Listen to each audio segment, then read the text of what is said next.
Hey, black women. All right. So this is the deal with me, right? I actually have three YouTube channels, two of which I rarely use, but they're there. And now, because of this whole situation of me having to literally fight with YouTube to inform black women, I accept the challenge. I have never been a punk, and I have never been a person who's afraid to go up against the establishment or the system to do the right thing. So, if they want to cancel the channel, go ahead. I'll just start a new one, start from scratch, try to bring my followers to fan base. Sorry, guys. And also to whatever other platform we need to in order to keep the information going. Because what they're trying to do is, anytime a black person talks about the realities of the injustices or the inequalities of our lives in this country, it's automatically labeled hate speech and anti-white. When we know as African Americans and other descendants of Africans that anti-blackness is worldly accepted and definitely a way of life in America. Especially to the point where when you have YouTube channels mostly headed by black males, white women, and white men constantly berating and disrespecting the image, the character, and the humanity of black women on YouTube. That never goes challenged. And whenever we flag those channels or we report a violation of hate speech or bullying, it is never acknowledged by YouTube.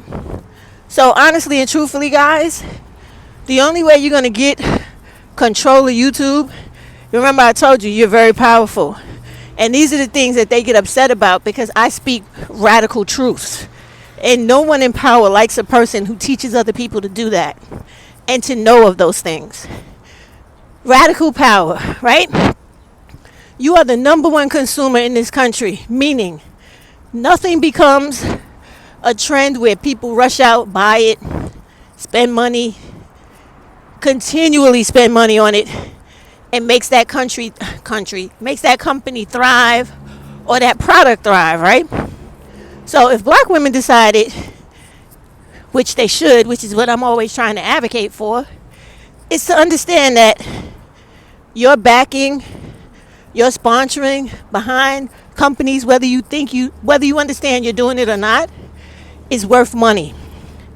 So the same way everybody makes money off of us, we should learn to turn those tables and make the money back off of them. And you do it by not patronizing people who do not portray you in a good light, who do not provide sponsorships into your community or put back into your community. Like if we're all buying a certain hair product and those people are not contributing to startup money in our community, scholarships, or anything that helps the black women of our community, stop buying their product. And they will feel the loss financially. That's how you utilize power. And you can do the same thing with a platform structure like YouTube. The same way the black women of TikTok showed us perfectly how to disable people and make them hurt and miss the absence of black women. You can do the same on YouTube. But that's going to take a concerted effort from all of us to just go, we take 1 week, the same way they did on TikTok, and just not go on anyone's platform, anyone's channels. And when you come back, you would only then go out of your way to go onto platforms of black women who actually promote positivity and the progression of black women. And I don't mean women who are sitting there telling you that you need to marry black men and how you need to conform to some ideological character or stereotype of what they think a good woman is and you versus what a white woman is. You don't need to be concerned with that. None of it. That's a waste of your time. So that's what we need to do. And believe me, I know y'all all have heard that saying, you never miss what you got till it's gone. Believe me, YouTube takes black women for granted. And they show you that in how they did me and many other women. When I made that video about, in response to Scott Adams having his racist rant, blaming black people for everything like white people always do, I spoke about historical facts from American history. Historical facts.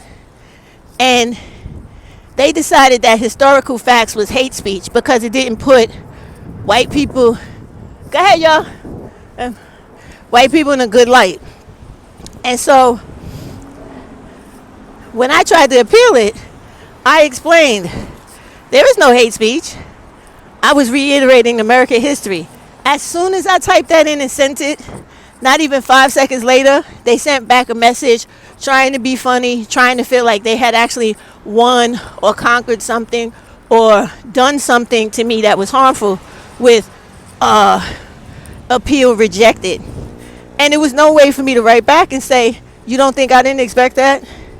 You didn't think I know that everything you do is anti-black woman? I know that. That's the reason why you allow all these people on these platforms to promote hate speech towards black women every day. But a fellow like Andrew Tate, because he was talking hate speech for white women, he has to come down. But everybody who promotes hate speech for black women, they can stay up and get carte blanche. And it's disgusting. And to show you furthermore how the hypocrisy runs deeper than that, is that when I Googled my own name today, Simply Stephanie, it actually came up as one of the choices. I think it was like the second one, Simply Stephanie Hate Speech Channel. I was looking at that like, wow. I don't even talk about black males like that to that extent, or white people to that extent. It depends on the topic I'm covering. The majority of my content, even though I took a lot of it down, is based off of financial information for black women, educational information, as well as social information. So you see how anytime a black woman comes on to YouTube and tries to get the black women to actually think, to change their minds and their behaviors for positive things in their lives, to detach themselves from everything detrimental, including black males, white women, white men, etc., right? They get offended because they want you to live in a state of mind where you get used to people lying to you, deceiving you, insulting your intelligence, and trying to convince you that you're not entitled to anything but whatever no one else wants. So keep that in mind. If you subscribe to my other channel, come to Simply Stephanie, the number 2 channel. Subscribe there so we can continue the conversation. And I will put up the information for the fan base, even though I don't know how to use it that well yet, so that you have access to me. And there's an email there too, so I'll have to activate that. But stay connected, stay informed. I am not a YouTuber who comes on looking to make money. I'm here looking to inform, okay? And maybe that's the reason why I'm such a threat, is because I'm not on here selling out my soul and being a coon for $1, but I'm actually interested in the progression and the benefit of black women. All right. With that, I'm going to tell you have a good day. I'm at my destination, and I'll put up another video soon. I can't go live until I get 1,000 people, so y'all get on that. Thank you. Bye.